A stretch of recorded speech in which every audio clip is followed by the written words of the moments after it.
Assalamualaikum warahmatullahi wabarakatuh. Selamat pagi dan salam sejahtera untuk kita semua. Ya, kita pada kesempatan kali ini akan membahas tentang materi akuntansi kelas 12 SMA. Sebelum memulai kegiatan pembelajaran daring ini, marilah kita sama-sama mengucapkan lafaz basmalah. Bismillahirrahmanirrahim. Ya, pada pertemuan kali ini kita akan membahas tentang akuntansi sebagai sistem informasi. Nah, dari pembelajaran ini diharapkan peserta didik dapat menjelaskan pengertian akuntansi, pemakai informasi akuntansi, kualitas informasi akuntansi, prinsip dasar penyusunan informasi akuntansi, serta bidang-bidang akuntansi. Kita mulai dari pengertian akuntansi. Secara sederhana, akuntansi diartikan sebagai suatu proses mengidentifikasi, mengukur, dan melaporkan informasi keuangan untuk memungkinkan adanya penilaian dan keputusan yang jelas bagi pihak yang menggunakan informasi keuangan tersebut. Selanjutnya, pemakai informasi akuntansi. Pada umumnya, pemakai informasi akuntansi ini terdiri dari dua pihak, yaitu pihak internal dan pihak eksternal. Penjelasannya, pihak internal adalah pemakai informasi akuntansi dari dalam perusahaan itu sendiri. Jadi pihak internal ini ada dalam perusahaan itu. Ada 3 pihak internal di sini, yaitu pemilik perusahaan atau owner, manajer, kemudian karyawan. Pemilik perlu mengetahui informasi keuangan perusahaan miliknya. Apakah perusahaannya berjalan dengan baik atau tidak? Dengan mengetahui informasi keuangan perusahaan, maka pemilik dapat melihat bagaimana prospek perusahaan di masa yang akan datang. Selanjutnya, manajer. Manajer berkepentingan terhadap informasi keuangan sebagai bahan evaluasi dan dasar untuk mengambil suatu keputusan. Karyawan perusahaan membutuhkan informasi keuangan sebagai bahan perundingan kontrak kerja dan juga pengajuan kesejahteraan karyawan itu sendiri. Selanjutnya, pihak eksternal berada di luar perusahaan, tetapi memiliki kepentingan terhadap perusahaan. Di sini ada beberapa pihak eksternal yang berkepentingan terhadap informasi akuntansi suatu perusahaan. Di antaranya, kreditur, investor, pemerintah, pelanggan atau konsumen, masyarakat, serta pihak-pihak yang lain. Kita bahas satu persatu. Yang pertama yaitu kreditur. Kreditur adalah pihak yang memberikan bantuan berupa barang ataupun uang kepada perusahaan.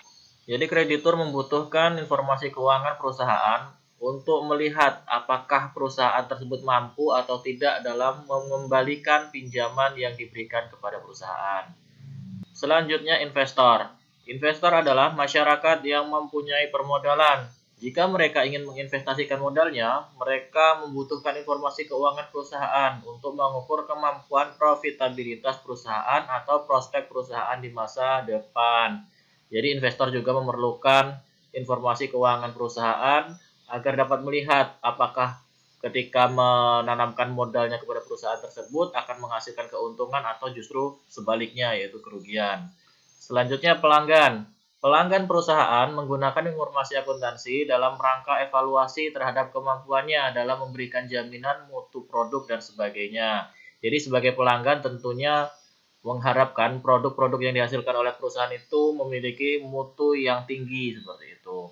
Selanjutnya, pemerintah. Pemerintah berhak mendapatkan informasi akuntansi untuk keperluan pemungutan penetapan pajak dan untuk memenuhi ketentuan peraturan serta undang-undang. Jadi pemerintah membutuhkan informasi akuntansi perusahaan untuk menetapkan seberapa besar pajak yang ditetapkan untuk perusahaan tersebut. Selanjutnya yaitu kualitas informasi akuntansi.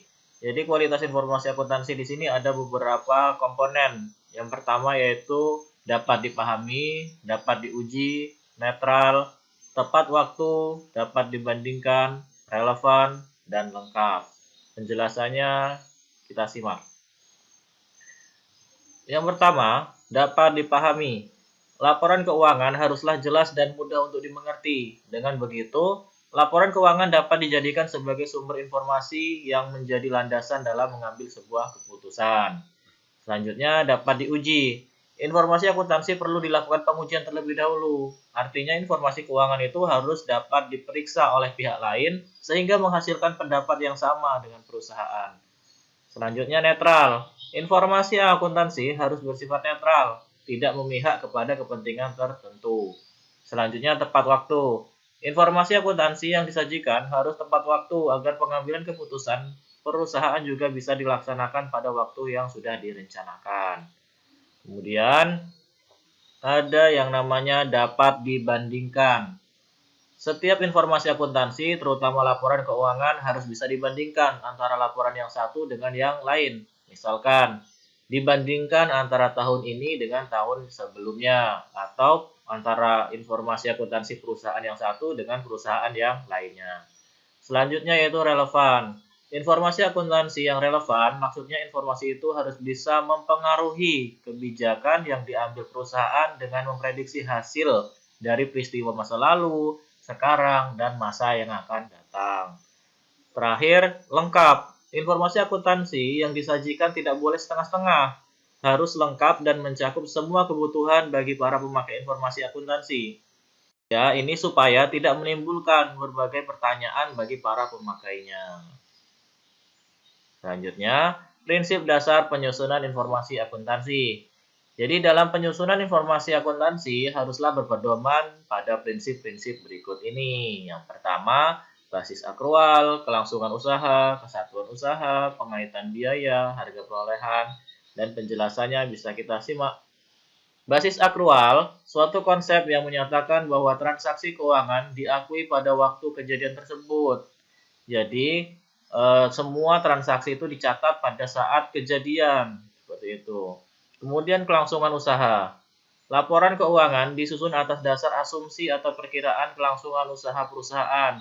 Jadi perusahaan itu diharapkan dapat menjalankan usahanya sampai masa yang akan datang. Selanjutnya kesatuan usaha. Dalam konsep kesatuan usaha ini, perusahaan merupakan suatu kesatuan ekonomi yang terpisah dari pihak yang berkepentingan dengan pelaku usaha. Jadi, pencatatan keuangan antara perusahaan dengan keuangan pribadi dipisahkan. Selanjutnya, pengaitan biaya. Menurut konsep ini, beban diakui dalam laporan laba rugi atas dasar hubungan langsung antara biaya yang timbul dengan pos penghasilan tertentu yang diperoleh.